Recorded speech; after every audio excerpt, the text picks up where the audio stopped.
Let's look at the French papers now. Dipty is with us here on set. Really, there's only one story, isn't there, Dipty? The papers are really full of today. That's right, and that's the resignation of France's top military officer in what's become a very ugly spat between him and President Emmanuel Macron. Pierre de Villiers angrily quit yesterday over cuts to the military budget this year. The left-leaning paper Libération is extremely critical towards Macron, with a very damning front page here. They call him l'adjudant de la République. L'adjudant is a very low military grade. The idea being that he's this little master or little Macron who's taking on an important big military chief. And as you see on this front page, it's accompanied by a very damning photo as well, that of Macron arriving on the Champs-Élysées during Bastille Day celebrations, ironically in a military vehicle, which itself was a departure for the French president. So these discrepancies we see between Macron's attitude towards the military and the way he sees himself as chief of the military. Le Parisien, meanwhile, speaks of a malaise and uneasiness in the military ranks, one that De Villiers' successor, Général Lecointre, will now inherit. You found a piece in Le Parisien, haven't you, saying that Macron is actually kind of sowing the seeds here, a real political storm. And not just a political one, Stuart, but a military storm as well. The paper reminds us that this resignation is a first in modern French history. The last time the military butted heads with a French president was in 1961, when top military officials decided to disobey then-President Charles de Gaulle's orders during the Algerian War, and they were promptly imprisoned for it. Macron will be hard-pressed to find any support in the French papers, either on the left or on the right, as we see in the right-leaning paper Le Figaro today. They are equally as critical, reminding us that there's a unanimity of political opposition to Macron in the wake of the scandal. The paper's editors call it a two-folded error. First of all, they say he shouldn't have cut the military budget at a time when France needs its military. And secondly, they disparage the way that he treated De Villiers, saying that he accused him of lacking dignity.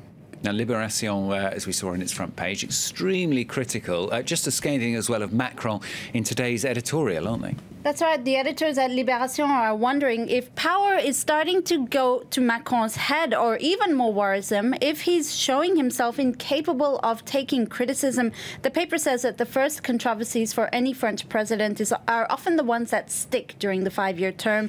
This time for Libé, Macron has committed the error. I quote, he's president of the French Republic, and it is time for him to grow up a little. A columnist for Le Figaro says this scandal comes at a time when the Macron style is sort of being brought into question. Something that so seduced voters during the campaign is starting to wear a little thin now as he's president. Macron is starting to irritate people. His authority before was so welcome. Now people are condemning what they see as authoritarianism.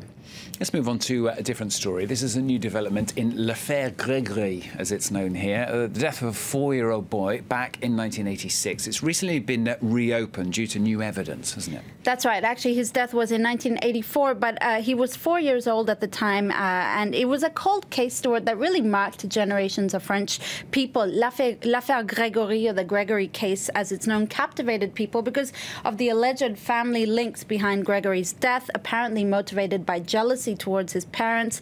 The case was recently reopened due to new evidence, and last week, in a shocking twist, the judge who presided over the case committed suicide.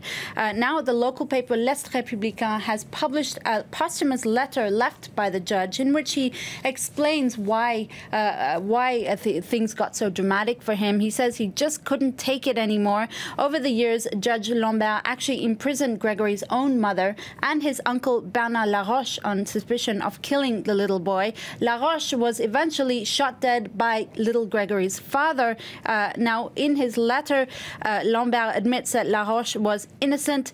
Gregory's death was Lambert's first case as a judge, and in a way defined his whole career and life up to his death.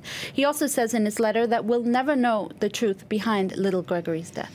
OK, well, let's end on something in the papers a little bit lighter, a bit of Tour de France news, or rather, it's one photo, actually, that kind of shows the realities of 3 weeks of cycling. Well, it's one of the greatest sporting competitions, and not least of all because of the toll that cyclists' bodies take during 3 weeks of riding. One Polish rider, Paweł Panjanski, has posted a photo of his legs on Instagram, and wow. It's incredible. Yeah. Those tanned legs you see, just tanned at the knees, and especially all those bulging veins, Stuart, and contracted muscles, not an ounce of fat on him. And this was just after 16 days of riding, wow. so imagine what happens at the end. According to a doctor cited by Le Parisien newspaper, this is due to an influx of blood to the body. For a Tour de France rider, the amount of blood pumped can be 8 times that of a regular person and twice that of an amateur sports person. The Tour de France is certainly not for the faint-hearted. No, it does make you wonder what they'll be like when they get a little bit older. All right, Dipti, thank you very much. Amazing picture there on France 24.